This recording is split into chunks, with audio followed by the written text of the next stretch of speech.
You are a very energetic person, and you have really engaged yourself in this entire Coe community during your first year.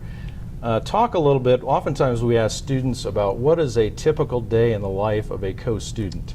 Yeah. And so during the school year, I happen to know that you are typically busy from early in the morning until late in the evening, and kind of burning the candle at both ends. But describe to us what kind of a year it's been in that regard. What does a typical day look like for you, and what are some ways that you've interacted with faculty, staff, students on the Coe campus? Well, knowing what a typical day is like in the life of a Coe student is much more important than knowing what my typical day is like. It would not come as a surprise to anyone.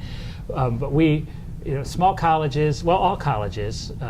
In fact, Forbes recently did a story on college and university presidents, and one of the dimensions of the job on which they focused was the number of constituencies.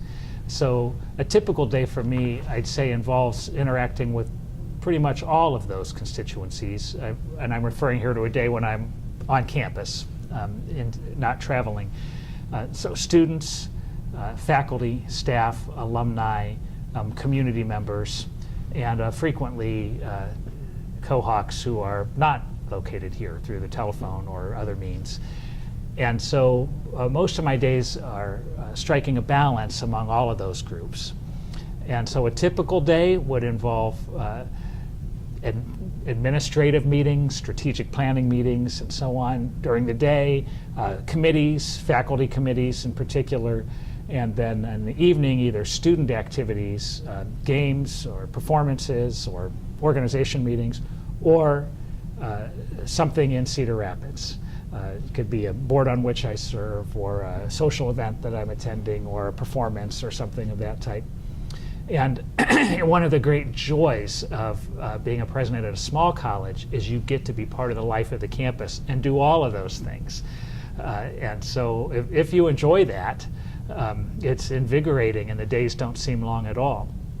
Until that ends, and here's the complaint part, at 10 o'clock and I turn on the email. But that's true for all of us, no matter what profession we're in. So that's when I catch up on the the paperwork after, but most of my day is spent, I'd say, in external relations, and almost all in personal face-to-face meetings and interactions with the whole base of Coe supporters.